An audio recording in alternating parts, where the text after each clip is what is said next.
जो फैंस मेरी माँ को गालियाँ निकाल रहे हैं, मेरी माँ को शेमलेस वुमन कह रहे हैं, मेरी बहन को कह रहे हैं कि अल्लाह तेरा बेड़ा गर्क करे, तेरी बेटी मर जाए, 1 साल की है तो अल्लाह पाक मेरी ज़िंदगी भी लगा दे उसको, आयत ज़ारा को।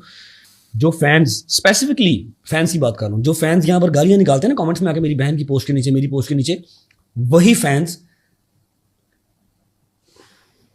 उन्हीं फैंस का गैंग बना हुआ है। उस गैंग का इंस्टाग्राम पे नाम है लानती फैमिली, जो कि मैं हूँ, जिसकी डीपी मेरी माँ की लगी हुई है, उसके ऊपर लानत लानत लानत लानत लिखा हुआ है, और जूतियों के निशान बन रहे हैं उस डीपी के, जो आप कहते हैं ना टेम्पर्ड है, एआई है। और वो ग्रुप किसने बनाया? इधर से ही बना हुआ भाई, सबने मिलके बना हुआ। मुझे नहीं पता एडमिन कौन है, लेकिन ये सब बीच में ही है। मेरी बेगम भी बीच में है। मेरी I am done with this marriage. Sorry, I am done with this marriage. दरवाजा बंद करके मियाँ बीवी आपस में मसला हल कर लें, जेड़ा तुसी जिन कटना है काट लाओ भाई ठीक। मैं एक बात बताता हूँ, ये इस पॉडकास्ट में भी हम ब्रदर इन लॉ ज्यादा डिस्कस कर रहे हैं, चेंज कर लेते हैं, उसमें भी हम राइट लेफ्ट को ज्यादा डिस्कस कर रहे थे भाई, चेंज कर लेते हैं ना। आप इसमें ये वाला पैगाम ना दें, मैं आपको एक पैगाम दे देता हूँ, I am done with this marriage. Sorry, I am done with this marriage. ठीक है, इतना काफी है। आपको क्या लग रहा है? मुझे ये सुन के खुशी हो रही है। नहीं, आपको खुशी नहीं होगी, लेकिन मेरे अंदर जो सारा कुछ है, मैं मुनाफकत की यारी दोस्ती नहीं चला सकता। मैं मुनाफकत का रिश्ता क्या ही चलाऊंगा भाई। ना उसकी को मजबूरी है, ना मेरी को मजबूरी है। ठीक है, किवान रहा, जहां तक बात किवान की, किवान सुल्तान भट्ट की, करो लीक। ये कह रहा है ना कि मैं फिर वो लीक करूंगा, कर लीक।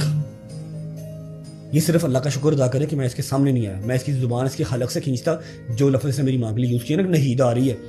दूसरी तो चलो, जो उन्होंने कहा मेरे बाप की औकात नहीं है, वो भी मेरी माँ ही है। गलत कहा भाई, वो गलत कहा ना, गलत कहा, वो जस्टिफाइड नहीं है। रेहान भाई, मैं अपने दिल के अंदर ये बातें रख के ये रिश्ता नहीं निभा सकता। मेरी कोई मजबूरी नहीं है। मेरी अभी सिर्फ 30 साल एज है, उसकी 27-28 साल एज है, 28 साल एज है उसकी भी। ना मेरी कोई मजबूरी है, ना उसकी मजबूरी है। I am done with marriage. और ये टॉपिक प्लीज खत्म करते हैं, पॉडकास्ट में। Thank you. आपके बहुत सारे फैंस बहुत दुखी होंगे। मुझे अनसब्सक्राइब कर दें, मुझे ना देखा करें। ठीक है, पता क्या बात है, अगर आप कहें कि जी जिसने 28, 29, 30 साल का बेटा पढ़ा किया, पैदा किया, मजदूरियां की, सिक्योरिटी गार्ड की नौकरियां की, कपड़े सिलाई किए, मैंने ऑफिस बॉय के काम किए, वो सारा कुछ भूल के मैं 1 साल पहले की शादी देख लूं, ठीक है, और उस शादी में रहा भी ऐसा रहा, मेरे घर सिर्फ 1 महीना ही हो, 1.5 साल की। रजब भट्ट और ईमान जब तक आपस में अकेले नहीं बैठेंगे, दोनों एक दूसरे के साथ अकेले बैठकर बात नहीं करेंगे, इनका मामला सॉर्ट आउट नहीं हो सकता। रजब भट्ट और ईमान दोनों एक दूसरे से मीटिंग प्लान करें, जिसमें कोई तीसरा शख्स शामिल ना हो, ना कोई फैमिली के बड़े शामिल हो। 3 से 4 दिन अगर रजब भट्ट अपनी बीवी ईमान और अपने बच्चे के साथ पर्सनल टाइम गुजार लेता है, जिसमें किसी बड़े के कोई अमल दखल नहीं होता, ना रजब भट्ट की फैमिली का, ना ईमान की फैमिली का, तो 4 दिन अगर रजब भट्ट और ईमान एक दूसरे के साथ जो है वो अच्छे तरीके से रह लेते हैं, तो 5वें दिन इनकी तलाक का मामला जो है वो खत्म हो जाएगा, तलाक नहीं होगी। ये मेरा चैलेंज है, ये मैं आपको बता दूं, क्योंकि 4 दिन मैं दे रही हूँ।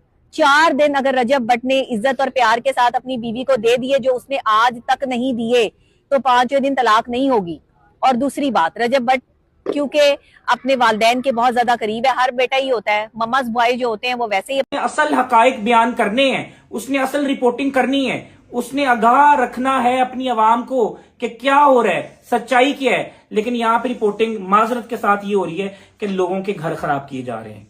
फैमिली कोर्ट्स को बंद कर दें और अपने घर के फैसले, किसने साथ रहना है, किसने अलहदा होना है, और घर में क्या चल रहा है, घर में जो है वो बहनोई क्या कर रहा है, भाभी क्या कर रही है, या सास क्या कर रही है, वो आकर जो है वो शोज में बताया करें ऐसी फप्पे कुटनियों को। और फिर ये जो सवाल किए जाते हैं ये इंतहाई गलत हैं।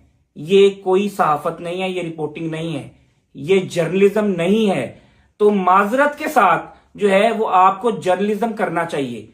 आपसे किसी ने सवाल किया कभी कि आपने कौन सी गाड़ी ली, आपने जो है वो घड़ी कौन सी पहनी है, ये कपड़े पेंट कोट कहां से सिलवाते हैं, पेंट कोट कितने का खरीदते हैं, या आपका घर जो है वो कितनी मालियत का है, कैसे बनाया, वालिद के पास पैसा